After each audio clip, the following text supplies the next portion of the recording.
In 2004, Fantasia walked off the stage at American Idol and landed on Broadway in The Color Purple. She also managed to make the New York Times bestseller list, all before she turned 25. Now supporting a family of 6, Fantasia heads back to school while also juggling her music career, and we get to watch it all in her new VH1 show called Fantasia for Real. It was like a fairy tale, but at home, things were getting crazy. I was taking care of 6 people. What do you say, dog? Nobody ever said thank you. And I just felt like everybody was pulling me in a different direction. Oh, there it is, Fantasia. Thanks for stopping by. One crazy family you've got there.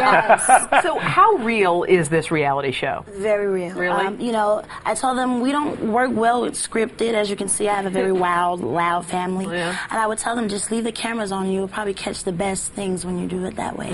Why did you decide to do it? Because a lot of people who do these reality shows end up with not intact families afterwards. I mean, we saw John and Kate and some of the others. Yeah, well, we have a very tight family. Of course, we believe in prayer. You know, when things get out of hand, we're just like anybody else.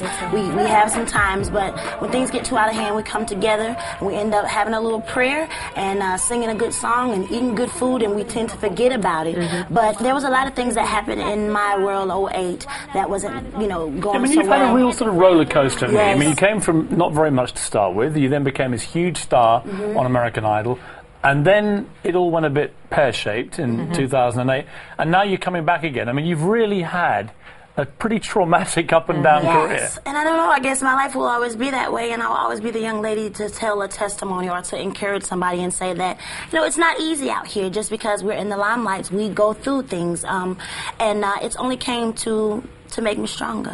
What are you hoping that people who watch this show are going to take away from it?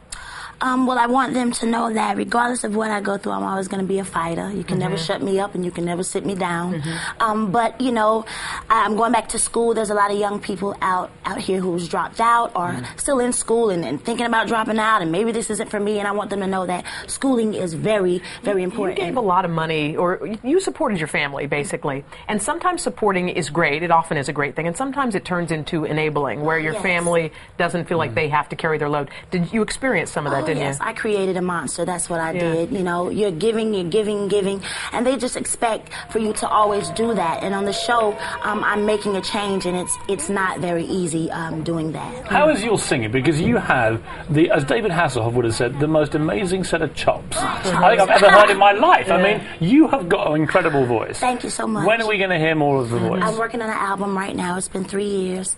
So we're working on an album right now. So this year we will have an album out, and I will be hitting the stage. Now, you were on Broadway in The Color Purple, and there were some rumors. I actually didn't know about any of these rumors until I read the note. But it was saying that they said, oh, you missed 50 shows, and therefore they weren't pleased with you. But what's the real story? What happened on Broadway? I guess the best way to clean that up is, you know, I'm back on The Color Purple, and when you're working with people like Scott Sanders, who's a producer, Miss Oprah Winfrey, and Alice Walker, who wrote the story, their names and their money is on the line. And I don't think they would have invited me back if I missed 50 shows. Did you find shows. it tough, Fantasia? I mean, is fame and success and fortune, is it all it's cracked up to be? No.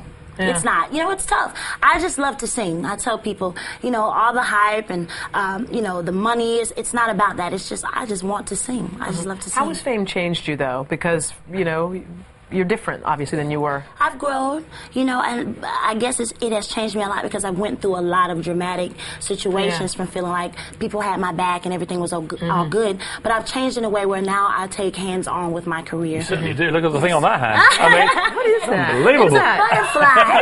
It'll go beautiful with what you have on. Oh, it would, wouldn't it? Fantasia, we wish you good luck with your show. Thank you so much for stopping by.